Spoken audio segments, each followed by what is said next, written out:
you're not on TV. This was fun. We'll let the school teacher do the lead. I love this. School teacher, okay. Hey RJ, you make a good replacement. Oh God, that's right. Just take over for the rest of the series lah. Only if you give us 2 hours, then you'll do a half hours. Wait. I've been told. Okay. IPJZ290. Please give us a buzz. We'd like to invite you. Okay. Anybody else want to join us? Please call us up. I think you're looking for Villa fans. Come on, Villa fans. Drop an email and give us your number. We'll call you. We'd love you to come on board and join us. More than merrier. Only if you're female and hot. Villa fans and the rest is not very important. You're asking for trouble. Actually, you won't get a ride the next time. I'm sure. I don't think I'll here today. We'll tell her. Okay, anyway, let's move on to the big game of the weekend. The big game of the weekend. I think that was the shock surprise. Liverpool winning wasn't. This was the big one, actually. Frankly, it's not shock. Spurs. Edwin is here. He's coming and said, "No, we're not going to do this. We're not going to do that." I said from the start. Even Ben here mentioned that Spurs will come up and do something about it. Look at this result. 1-0 win against Chelsea. Okay. Come on. It's a very good quality goal.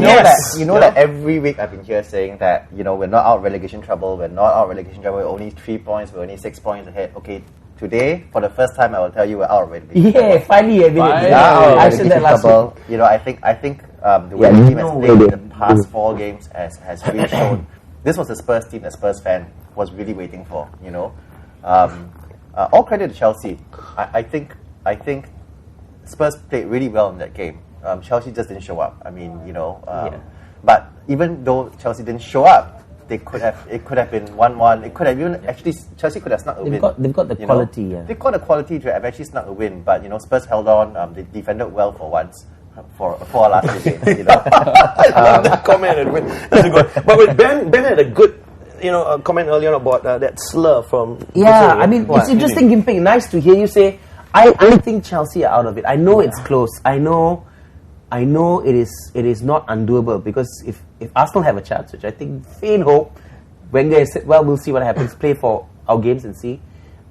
Chelsea definitely have a chance, but I don't think they're going to do it. But it's interesting what Hiddink said. He thinks the chance is over. You said that as well, Ghimp. So I want your views. But he had a go at the players. He said a sly poke. He said you don't expect them for a team of internationals. Yeah, you expect them to show up.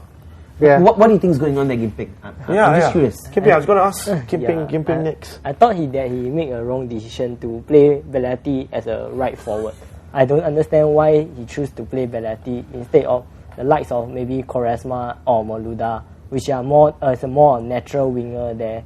And Michael Ballack, seriously, he's not been performing for the whole season. I don't know why he's in the starting line week in, week out. Yes, he's the German captain. Yes, he's a top quality player, but maybe he's too slow for the Premiership. But has he been really showing up? Come on, Ghimp.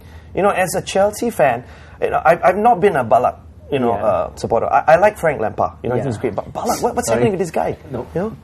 Ben's got a comment saying, "Wait, no. Good, answer the question." Ballack, I think he's really too slow for the Premiership pace, and he's always looking to pass. He's not even trying much long shot himself, which we used to do at Bayern Munich and for Germany. And he's not even scoring much goal. I don't know why he's in the team instead of a natural DM like John Obi Mikel. And Ballack even played as a defensive midfielder last week. I don't really know. Ben, come on. I agree with you. Ballack is not contributing, but we talked about this last week. When you've got player power going on with the team, these things happen. And I agree with you, but please not John Obi Mikel, because I think SN maybe. I agree with John Samalan Kalou should have played. Yeah, okay. But I tell you one thing about Chelsea that I've seen since Mourinho left. They have no width whatsoever. They have no players that play well on the flanks, and that's a real problem. That I think Mourinho managed the team that had no width very, very well. But he played a diamond formation. Is and correct? Correct. So Mourinho well. Mourinho knew how to do it, but right now this current team, Hiddink. If you look at all the team that Hiddink has managed from South Korea to Russia, he plays the balls to the flanks very well. He likes his team to play the 4-4-2, a very straightforward 4-4-2 formation. Chelsea doesn't have the players to play a 4-4-2. It doesn't fit Hiddink's way of playing.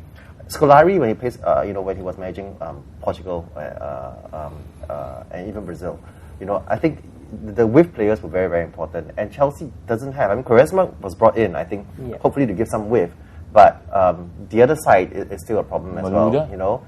Maluda to me, I don't know. If not, you'll be Kalu. Robin should have gone. I think Robin should have stayed. Robin would have given them the degree of width. Mourinho wanted him to stay, but Abramovich decided to sell him. There's no choice. And Damien Duff, they also released Damien Duff. Yeah. But that was a surprise. I'm sorry, you saw how he played against Arsenal for Newcastle, no loss. And Sean Wright Phillips, for Newcastle.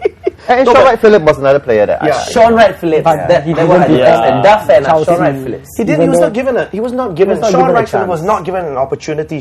And the worst hit for Chelsea is Joe Cole. They're missing him because he's the one that's the spark of the team. He's the creativity. Not a natural winger, but at least he could go out wide. He does the job. This one, Ghimp, I understand what you're saying about playing what's his name at right, but sometimes I think these players have enough quality, Belletti, to go there and do a job. I mean, I've said this about Arsenal before. Wenger picks players for funny positions, and I mean, he could help.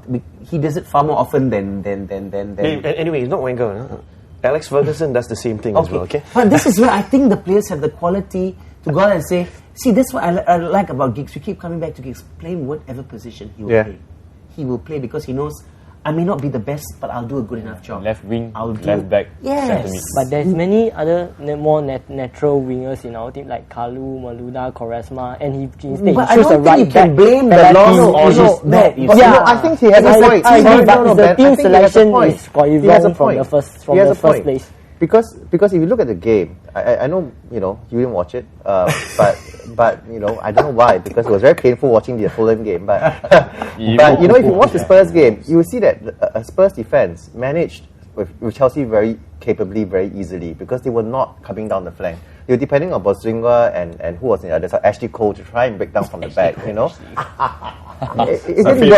work. It was so easy. It was so easy for us to just contain it because we were trying to go through the middle all the time. And we had Woodgate and Lee King right in the middle. Well, I disagree. Towards the end, they had, what was his name again? The Inter Milan on loan player. Quaresma. Ricardo Quaresma. Yeah. He tried to put in some crosses, but I think he lacks quality because he keeps trying to do his outside of the foot thing.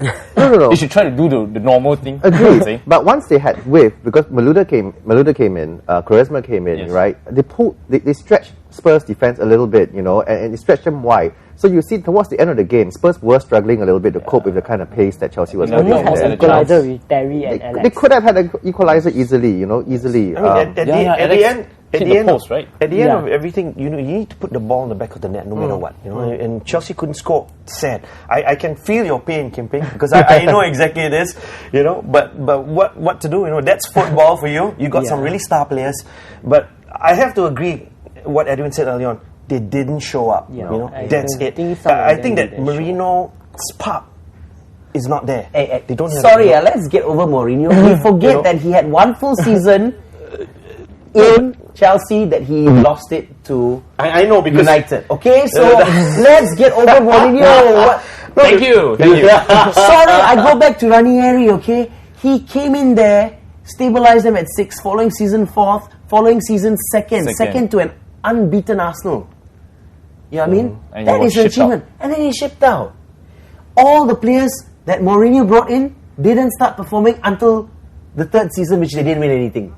The players that were performing, Terry, Cech, were all players that Ranieri brought in, and we don't give him enough credit. Because you see, this is what I don't know Ghimp as a fan, okay? I'm trying to be... It bothers me. You have a good manager. Yes. Okay, I thought shipping Mourinho out was the right thing because he wanted to play a more certain style. Then he brought in the perfect... Avram Grant did a job. He's not a spark player, but don't knock him, okay? He's one of Chelsea's most successful managers, if you look at the stats.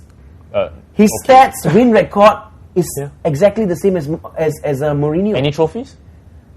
2 runner-up, 3 runner-ups. But that is his first season. His first season. Mourinho did it. You ship him out, fair enough. You bring in Scolari, the manager that's perfect for job. Then you don't give him time. What's going on? But Scolari didn't deliver the result in Premier League. Season. It's not even a season. Not even a season. Mourinho did it in the first season. Okay. Right. And then stop delivering. Guys, at the end of everything, Spurs won. Chelsea 0. And that was the result. We can't do anything about that. Can we see the table? I think we should see the top table first. Yeah, before there's any more changes. And let's see whether Liverpool can do it now. Oh yes. Okay, look at the goal difference now. Interesting. The top is still Look there. at the points there. Manchester United with 65 points. Okay, they got 31 goals. Look at Liverpool with 64 points. 33 goals. Right, but look at that. United still has one game in hand. Yeah. Now Chelsea has just dropped back 3 points at 61. Arsenal is far back, right? But if all the teams keep dropping points and we win out 8 games, we'll sneak it. No. Ben will pray for you, Ben. The only reason I believe he's not going to do it is because I've said this before. He should forget the Premier League, focus on the Cup, focus on the Champions League. Let the squad players play in the league. The only reason why you might have a chance, as I said last week, is because you don't have to play Spurs anymore. That's the only reason why you have a chance. Okay, I'm going to come back to that. I will say this Can we now. see the bottom? I wouldn't tier dare of say the about table? Arsenal focusing on the Champions League. Maybe the FA Cup because Arshavin's form. Okay, let's see the bottom. Let's see the bottom. And Spurs not here either. I told you Spurs are nowhere. That's subject. They're nowhere. And I did mention Newcastle. Look at them. I mentioned this from the very part when I was here. I said Newcastle will be in danger. West Brom right at the bottom at 24. You got Middlesbrough 27. About danger, but look at that. Newcastle win 1. They are right back there with Sunderland. So I would say from Blackburn right up to Hull City, everybody's just finding trouble. points. So the worst because thing I think after that is the next team is Tottenham, right? No. After Hull. This is bottom 8, right? Yeah, there's one more before that. We're 11th now. That's these are the teams that are all still in it. So can I say even West Brom? Bolton. Not What's above Hull is Bolton.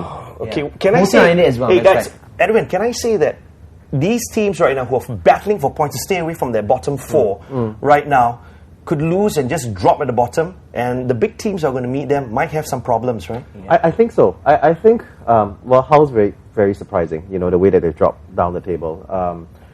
The biggest surprise for me there is actually Middlesbrough. I cannot imagine why they are at the position that they're actually at right now. But you're right. I think that it's going to be an interesting season because every team is in a relegation battle, and the big teams have to play all these teams. Every single one is scrapping for points. So it's going to be interesting because I honestly, apart from West Brom, I actually don't know who's going to get relegated. I don't even think West Brom are going to get relegated.